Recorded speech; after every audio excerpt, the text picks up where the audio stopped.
this is an iHeart podcast. Guaranteed human. Well, the holidays have come and gone once again, but if you've forgotten to get that special someone in your life a gift, well, Mint Mobile is extending their holiday offer of half off unlimited wireless. So here's the idea. You get it now, you call it an early present for next year. What do you have to lose? Give it a try at mintmobile.com/switch. Limited time 50% off regular price for new customers. Upfront payment required. $45 for 3 months, $90 for 6 months, or $180 for 12-month plan. Taxes and fees extra. Speeds may slow after 50 gigabytes per month when network is busy. See terms.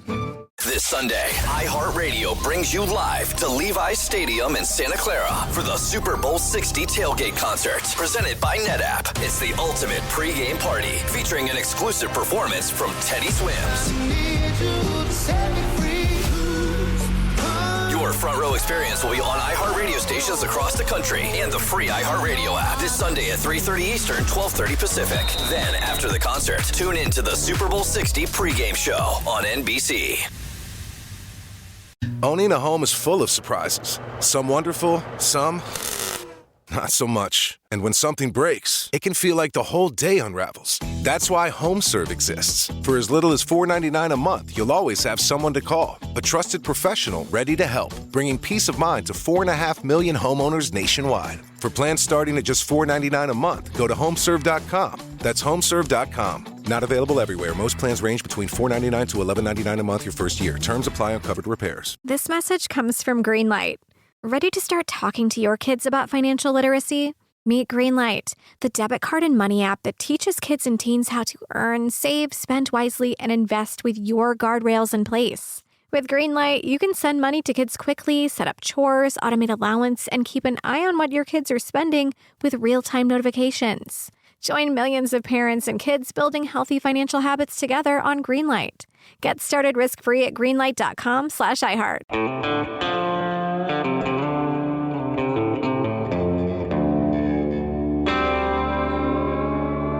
Body Bags with Joseph Scott Morgan.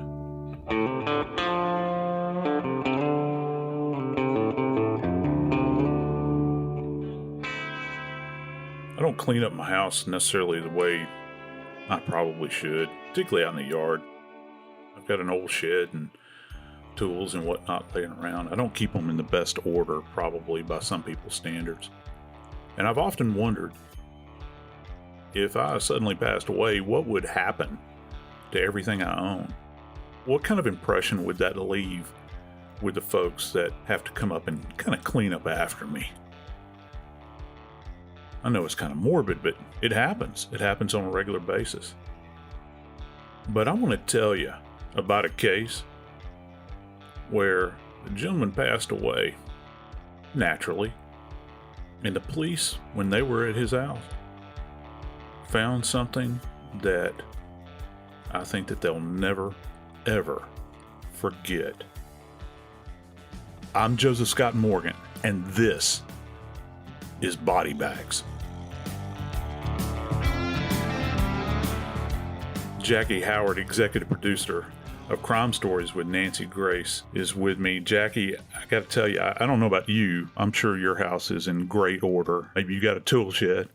But for me, I got to tell you, it really does bother me. I guess it's because I've been out to so many death scenes. And I think there, but for the grace of God go I. You kind of look around and, man, when you die, it's the way it is. You know, if you didn't clean up before you died, it's just going to stay that way. And I guess it leaves an impression on the people that come out and find you and the people that have to clean up after you. Absolutely. And in this case, as in many others we've talked about, it did. I've told you before, Joe, if I run across something and I don't know what it is, I'm not opening it. And this is another one of those cases. This gentleman died of natural causes, yet, as with any death, the police came out. They're looking around to make sure that it is indeed natural causes. And they find in a bucket a severed foot. I can only imagine the condition of this foot. We don't know how long it's been there. We don't know where it came from. We don't know how it was stored. All we know is that it was in a bucket. What did the police find? I just wish I could have been kind of an independent observer, knowing what was coming, just to see the expression on their faces, because that's one of those oh my God moments. just imagine, and this is in Biloxi, Mississippi, and it's the busy jurisdiction. And these guys are just going out and look, my hat's off to them, because our working assumption is in any kind of death investigation, as forensic investigators certainly, we say our supposition is that every death, not some deaths, but every death is a homicide until we can prove otherwise. So these guys were doing their job out there. They were just checking to take everything into consideration to try to understand what was going on. And what exactly do you do when you find a foot? How in the world are you going to try to make sense of this? You got a guy that's died of natural causes. I think my first inclination would be, well, let's go examine this guy's body one more time to make sure he's got both of his feet. And in this case, he did. So then you have to ask yourself from an investigative standpoint, why would a man, first off, have a foot that has obviously been dissected away from another person, and it's in a bucket, it's in an advanced state of decomposition, which to me is kind of fascinating. But it was in such a state, it was not as far gone as maybe we might think, because the police were instantly able to still understand that they were staring at a foot that belonged to some person out there. So it wasn't just like a collection of bones where they had to kind of go through it and say, well, this might be a bone that originated from a hand, or maybe this is a bone that originated from a foot. No, they said that this is a severed human foot. So automatically, you're thinking, well, I got a foot. Where's the rest of the body? Because you have to answer that question. It's not one of these findings from an investigative standpoint that you can just kind of gloss over and say, well, yeah, he had a human foot, and we'll just move on to the next thing. Let's close this case. No, that begs more questions. The first thing that would have to be done is retrieval of the foot, obviously. But as you said, the question is, where's the rest of the body? What would investigators have done on the scene to determine if there was more remains on that property? Well, first off, you're going to look, if you have an element of a body, in this case a foot, essentially the way it's been presented is that it's in a bucket beneath the house. You're going to treat this as if there might be the rest of the remains. When you say that the bucket was underneath the house, you don't mean that it was buried. No. It was just underneath. Yeah, in a crawl space or right, something? Yeah. This would have been in plain view for the police. It would have been enough so that they're searching beneath this guy's home, and they look, there is a bucket. Well, let's look in the bucket. They pull the bucket out, and they see the foot there. So you have to think, well, if there's a dismembered foot here, this entire area surrounding the foot and the placement of it is a potential that has to be examined, maybe even excavated at that point in time, because you're going to go through here and see if maybe the rest of the remains had been dismembered and buried beneath the house. So that's something just from Jump Street that you would have to consider to see if you can find anything that's going to match up with the dismembered foot. Do you find a leg bone, for instance, that has actually got saw marks on it where dismemberment may have taken place? Then you have to go into the house, because if you have a person that is storing, for lack of a better term, or retaining a severed foot, you have to think, well, are they retaining other parts? Are there other items inside the house that might be associated, some mortal remains of someone? Is this person, have they taken a body apart and preserved organs, for instance? There have been cases of that where people have done this.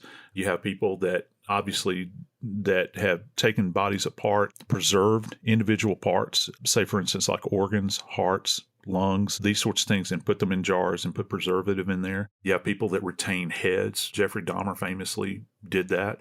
And there have been other people that like to do this sort of thing, or that are compelled to do it for whatever reason. There are people that, have been caught ordering human body parts through the mail or over the internet over the years. And of course, they try to stem that. U.S. Customs does. But, there have been cases where things have come into this country. So, I guess the big thing here is you're trying to find a point of origin and where's the rest of the body. So as an investigator, you would go from stem to stern in this fellow's house, looking through the house, trying to determine what's there.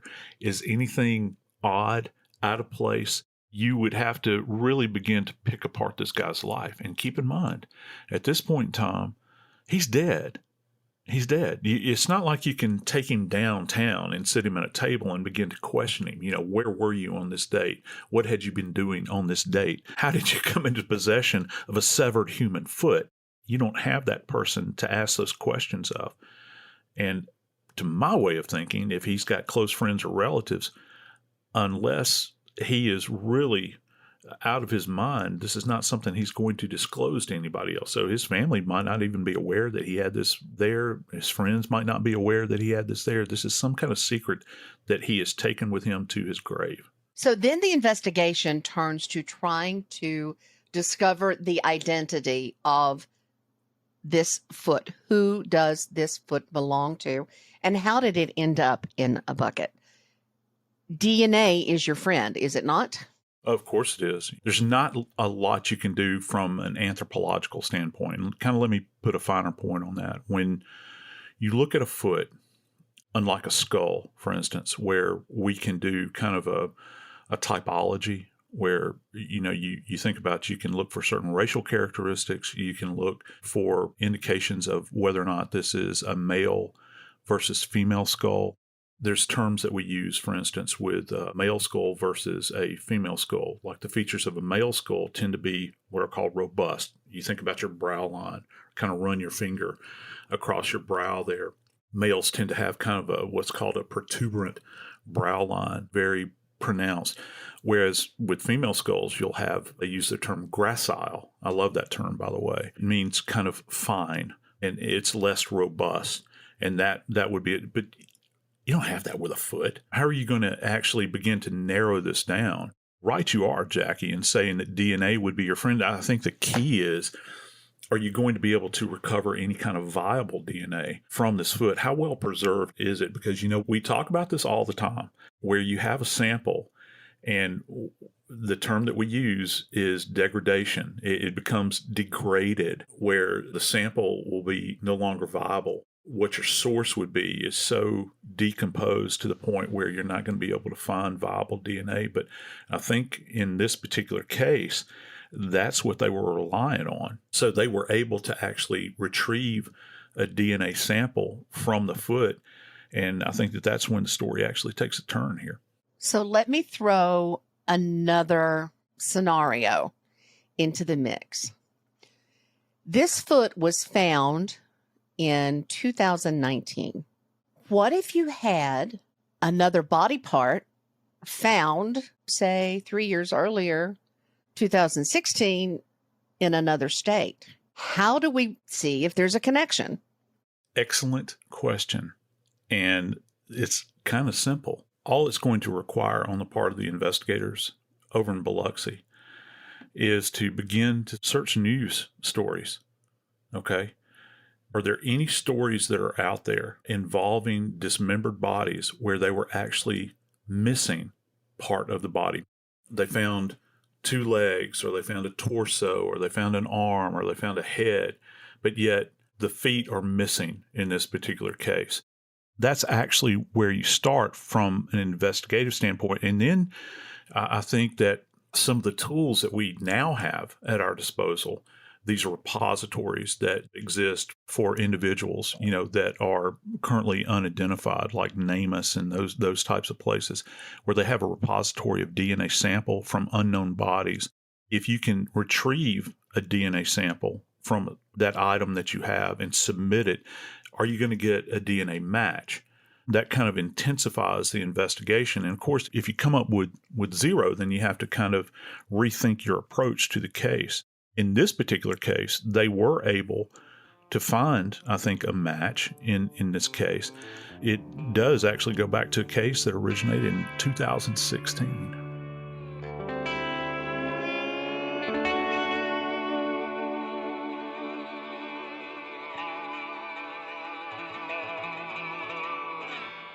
This Sunday, iHeartRadio brings you live to Levi's Stadium in Santa Clara for the Super Bowl 60 tailgate concert, presented by NetApp. It's the ultimate pregame party, featuring an exclusive performance from Teddy Swims. Your front row experience will be on iHeartRadio stations across the country and the free iHeartRadio app this Sunday at 3:30 Eastern, 12:30 Pacific. Then, after the concert, tune in to the Super Bowl 60 pregame show on NBC.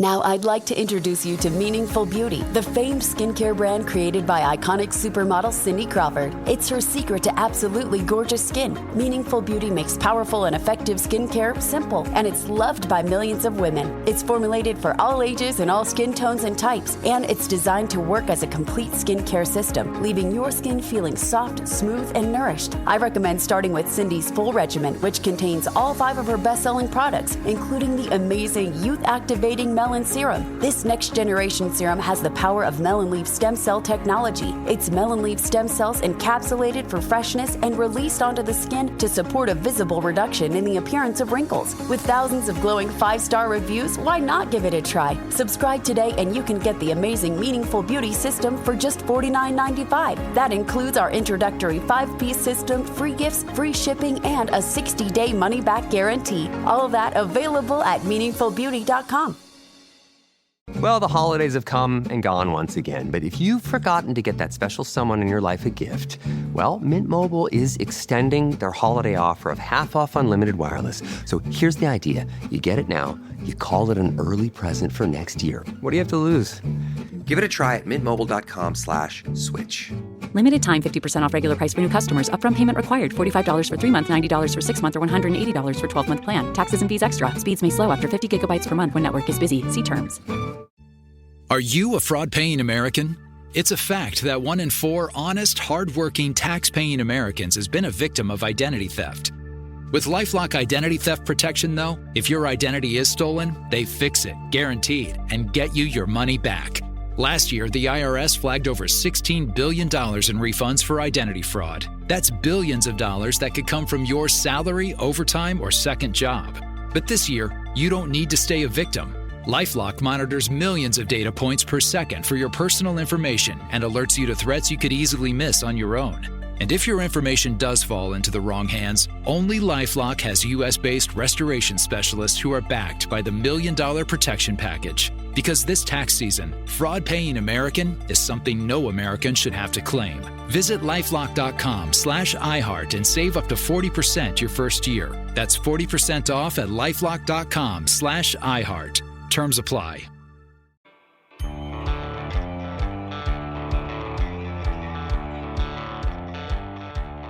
I've never been one for puzzles. I've never particularly liked jigsaw puzzles. I lose my patience with them. When I was a kid, I'd be compelled to have to participate in that activity. It's just something I lose my patience with really quickly.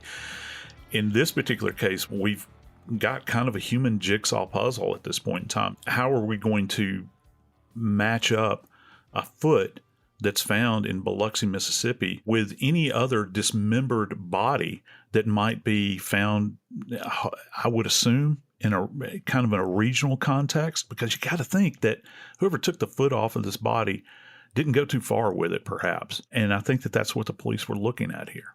What happened in this case, a body was found along the side of US 90 in Louisiana in St. Tammany Parish.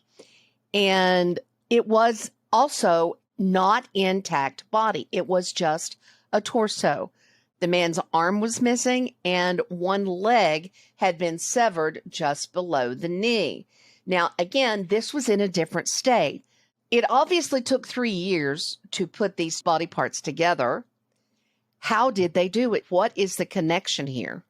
Well, the connection is the fact that in 2016, when this dismembered remain was found, the coroner at that particular time in St. Tammany Parish, the coroner at that time made the determination of the cause of death. He knew that he was dealing with a body that was missing both arms, but the head was intact, most of the torso was intact, and, like you said, one of the feet were missing.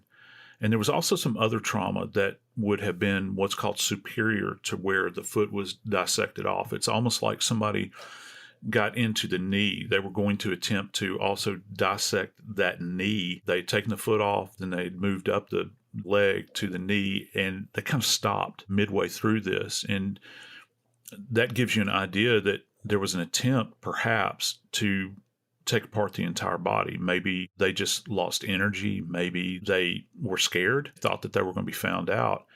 And they essentially put the body into a vehicle and then dumped it along U.S. Highway 90, which runs along the Gulf Coast. 90 is actually the old road, U.S. federal highway, that people would go back and forth on. Now I-10, which is just to the north of it, has taken the place of that, but U.S. Highway 90 still exists. Interestingly enough, where the foot was found was over in Biloxi. Where the body was found back in 2016 was roughly about only 60 miles away. And that's like a 55-minute car drive maybe. If you're just staying within the speed limit, say you're driving 65 miles per hour, 55 to an hour and 5 minutes, depending upon how fast you're going, it's not that far away. So the question, I think, for me is, why is it that an individual would take apart this body to a certain degree, dump it in Louisiana, and then travel down the road to their home and retain the foot? Why in the world would you retain the foot? Because you would think that the body itself would be the biggest obstacle to overcome. You're trying to dispose of it. You just throw it out alongside the road. There's no indication that there was an attempt to really hide it or anything like that. It's almost like it was a dump, if you will, just alongside the road, a thoroughfare where somebody's traveling. So conveniently, they just kind of take it and lay it out alongside the road.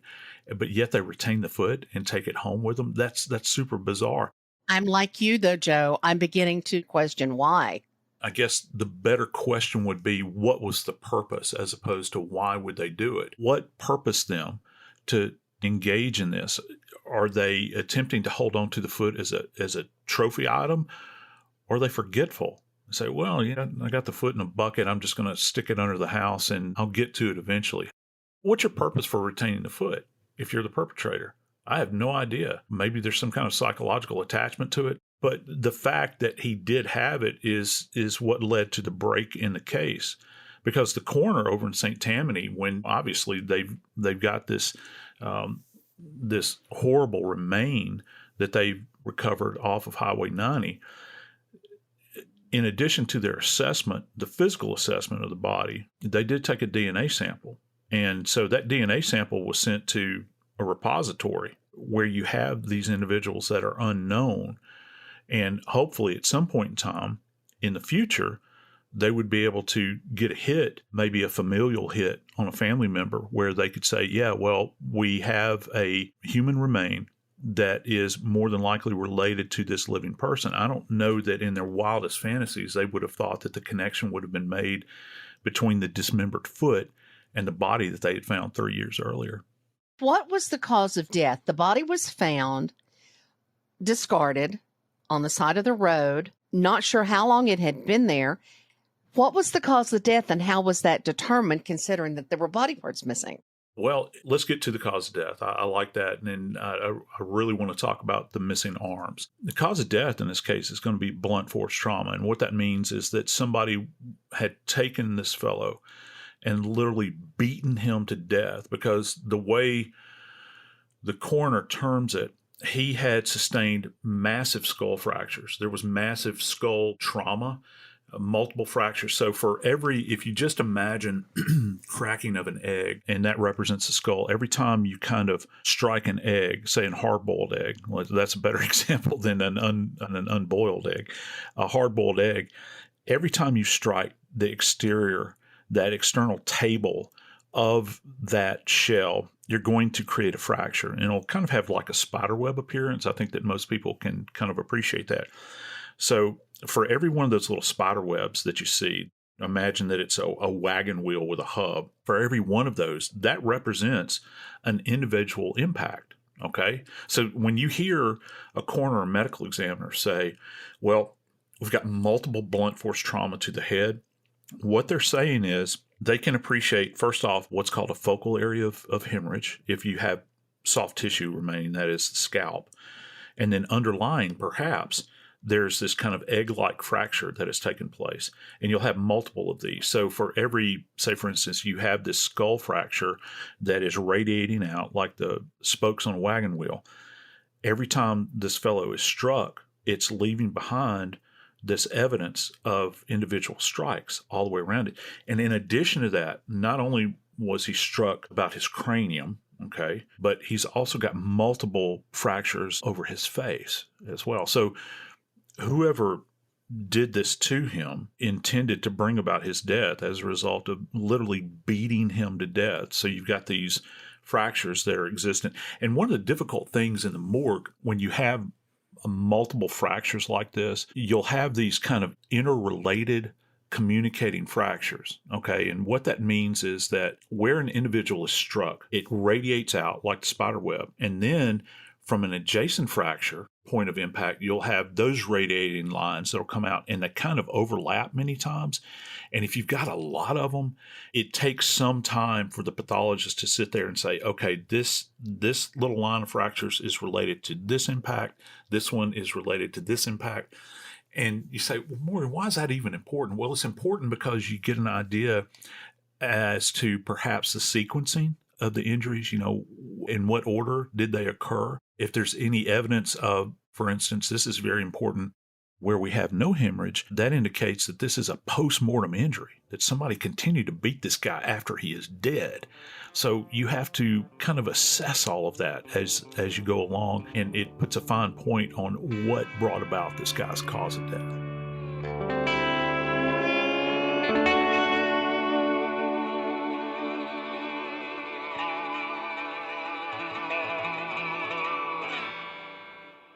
This Sunday, iHeartRadio brings you live to Levi's Stadium in Santa Clara for the Super Bowl 60 tailgate concert, presented by NetApp. It's the ultimate pregame party, featuring an exclusive performance from Teddy Swims.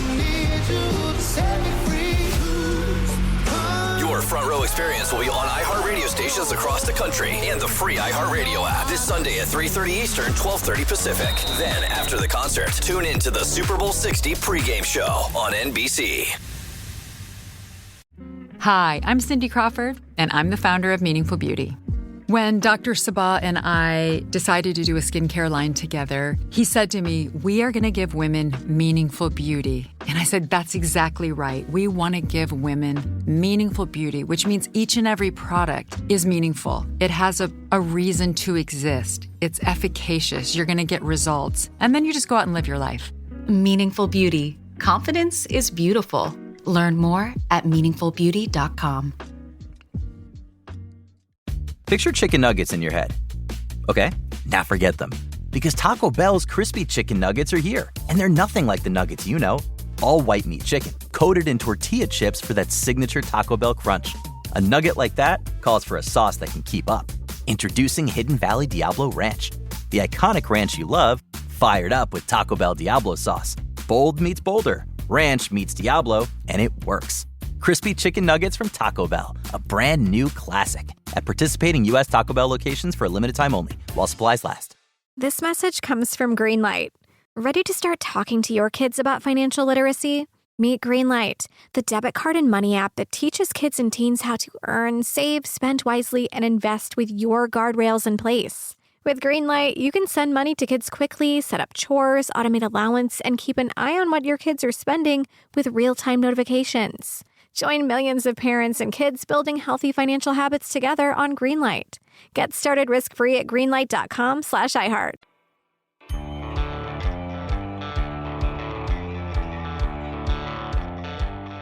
For my money, you learn more about the dead from the life that they led, those things that they were associated with, family, friends, all those sorts of things. You learn more from their identification many times than you do about their cause of death. And with this victim that was partially dismembered, we know specifically what brought about his death. He was pummeled to death. He was beaten to death with multiple skull fractures, facial fractures. But if you really want to get it to the heart of the story, you have to find out who he is. And for the police in both Mississippi and in Louisiana, it was a head scratcher for them. They had no idea.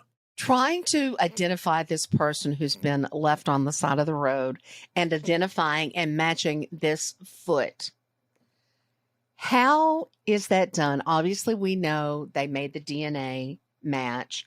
That's how they were able to connect the two different body parts. But this gentleman was still not identified.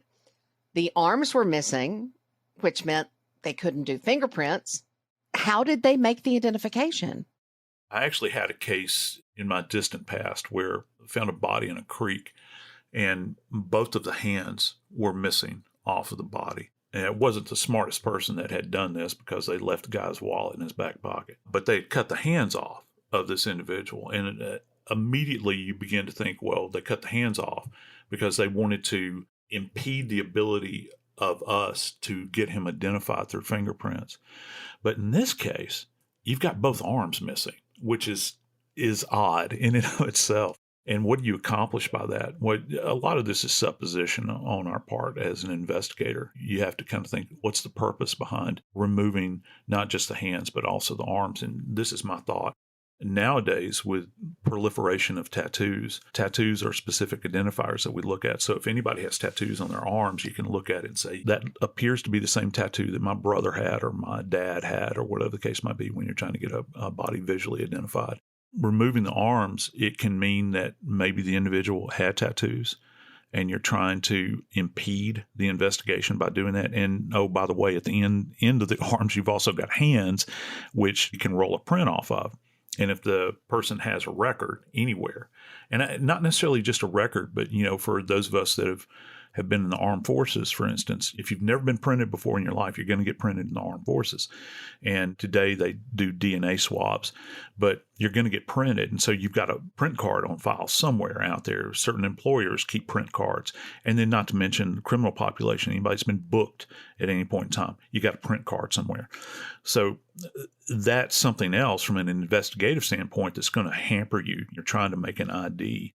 You have to begin to think, you look at it and you think, well, was the purpose of taking the arms off, was it just part and parcel of dismembering a body to try to make it compact so that it would make for easier disposal? Or are you trying to hamper the authorities' ability to roll a print or make a visual ID with the tattoos? What's fascinating about this case, and I can't get past this, having grown up in this area, you have got possibly two of the apex predators in the world that inhabit this area.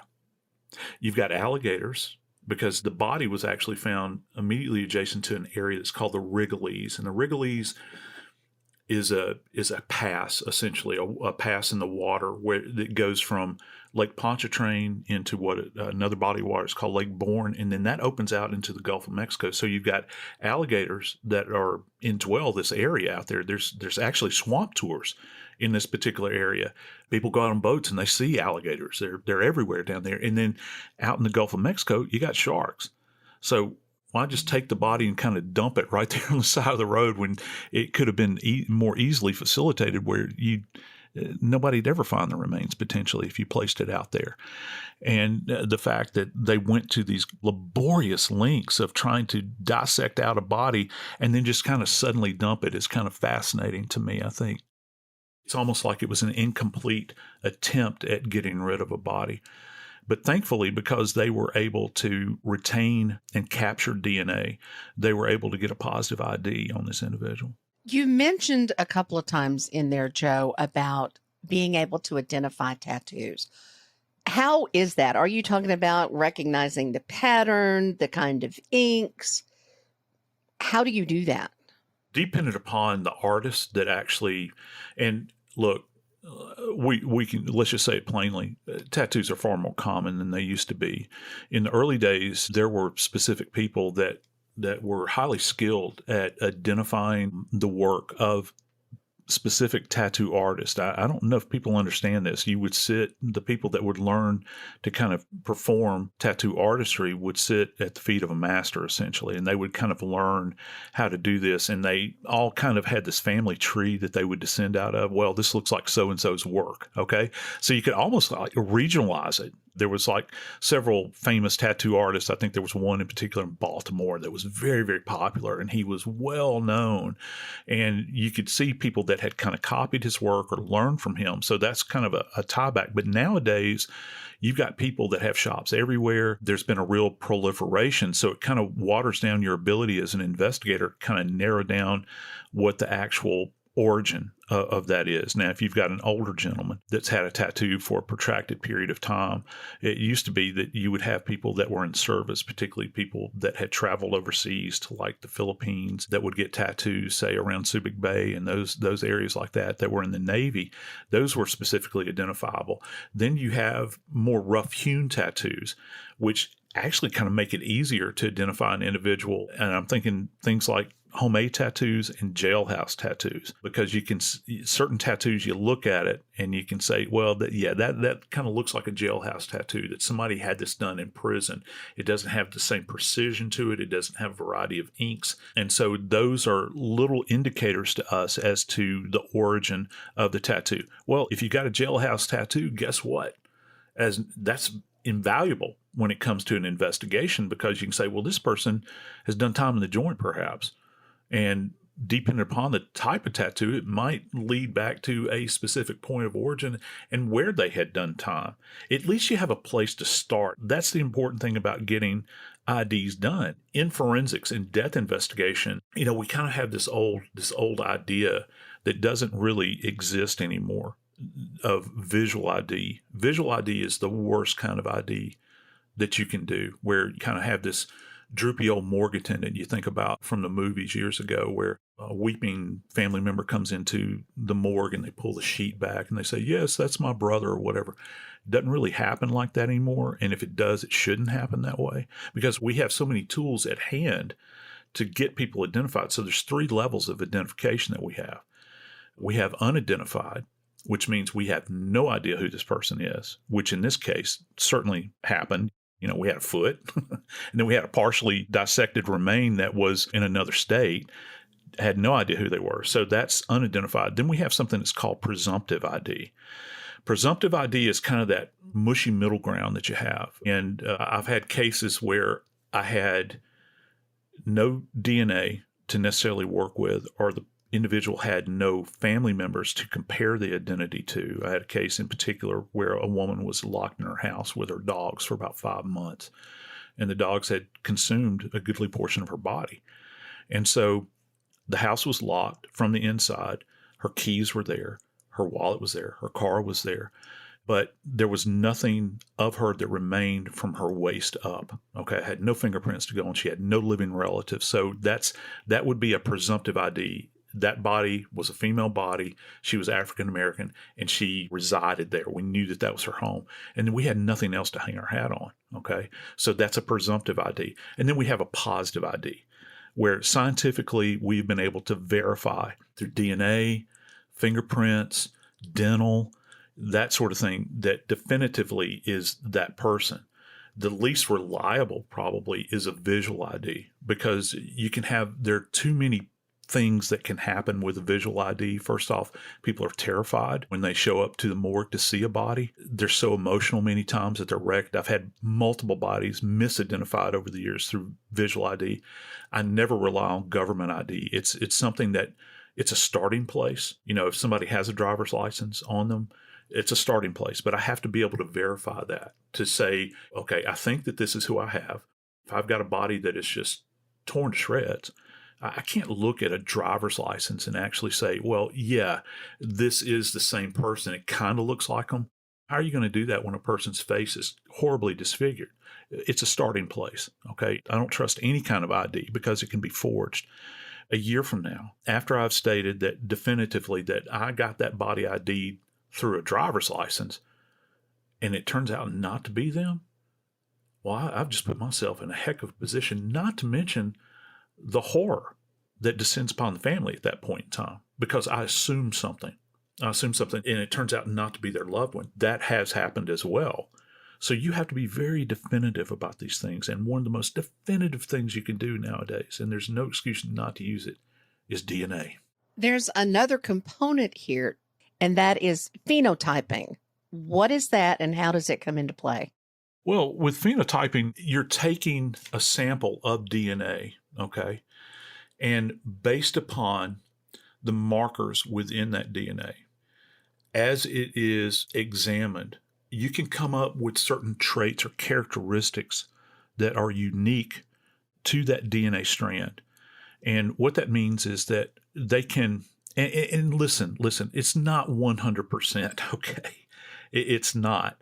But it's really quite amazing technology because they can hazard an educated guess. They can say that with phenotyping, based upon the markers that we see on this strand of DNA, we can offer an opinion that this individual, say for instance, is Middle Eastern in origin. Okay, so therefore they're going to be more dark complected, maybe olive complected. There's a high likelihood they'll either have brown or green eyes. Their hair might be black and straight, brown and straight, maybe slightly wavy. We can get an idea for height in many of these cases. They can also get an idea for the build of the person. And if they really dig deep with this, they can see certain markers that might be indicative of the type of health the subject may have had. There might be some kind of DNA predispositions to certain types of health issues they might have in their life. And when you do that, you begin to kind of bring this picture together of who this person might be. And, amazingly, with these types of cases, they can create a composite of these individuals, a DNA snapshot. And these DNA snapshots are absolutely amazing. They can create and generate an image of a person. Now, like I said, imagery, going back to driver's licenses, imagery itself is not necessarily enough to confirm an identification. This is merely a place to start. So just because you have a phenotype that gives you an outline of what the person or who the person might be, what their point of origin is, it doesn't mean that you have a specific identification on the body, okay? And I gotta mention this as well. In this particular case, the LSU Faces Lab got involved with this case. The LSU Faces Lab was the first lab in the United States located at Louisiana State University. They were the first lab where they actually digitized a human skull and were able to model a skull to great effect. And they also do clay modeling. And they generated a clay model on this gentleman that they found in St. Tammany Parish back in 2016, and were able to get an idea of what he may have looked like in life in a 3D sense like that. So you couple that along with the phenotyping, and now an image begins to appear. The key is to find specific connectivity, linkage, if you will, through DNA to a family member. Ultimately, this gentleman was identified. His name is Kleanthis Konstantinidis. They were able to, through the DNA, match to a family member up north. And not surprisingly, the phenotype sketches of what they thought this man would look like matched, Joe. Isn't that amazing? DNA it's a modern wonder from a forensic standpoint.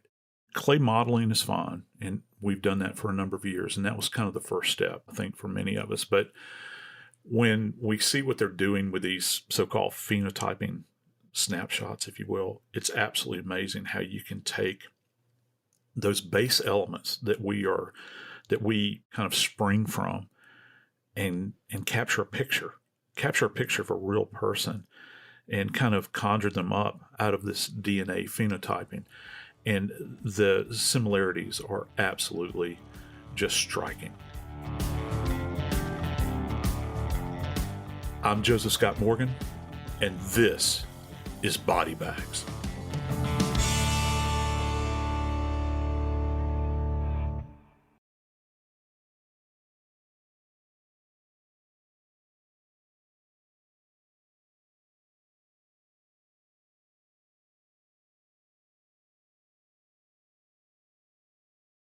This Sunday, iHeartRadio brings you live to Levi's Stadium in Santa Clara for the Super Bowl 60 tailgate concert, presented by NetApp. It's the ultimate pregame party, featuring an exclusive performance from Teddy Swims. Your Your front row experience will be on iHeartRadio stations across the country and the free iHeartRadio app this Sunday at 3:30 Eastern, 12:30 Pacific. Then, after the concert, tune in to the Super Bowl 60 pregame show on NBC. Are you a fraud-paying American? 1 in 4 tax-paying Americans has been a victim of identity fraud. With LifeLock, if your identity is stolen, they fix it, guaranteed, or your money back. Last year, billions in refunds were stolen. Could be from your salary, overtime, or second job. Gone. But this year, you don't need to stay a victim, because this tax season, fraud-paying American is something no American should have to claim. Save up to 40% your first year. Visit lifelock.com/iHeart. Terms apply. Owning a home is full of surprises. Some wonderful, some not so much. And when something breaks, it can feel like the whole day unravels. That's why HomeServe exists. For as little as $4.99 a month, you'll always have someone to call. A trusted professional ready to help, bringing peace of mind to 4.5 million homeowners nationwide. For plans starting at just $4.99 a month, go to homeserve.com. That's homeserve.com. Not available everywhere. Most plans range between $4.99 to $11.99 a month your first year. Terms apply on covered repairs. For more than 30 years in Kansas City, Kansas, a man allegedly raped and terrorized Black women. A detective named Roger Golubsky. He told me to keep my mouth closed. If I did say anything, I would come up missing like so many others. But then, right before trial, he was found dead, leaving countless questions behind. Listen to Corruption Uncovered from Rock Nation and its Philanthropic and Justice Division, Team Rock, wherever you get your podcasts. This is an iHeart podcast. Guaranteed Human.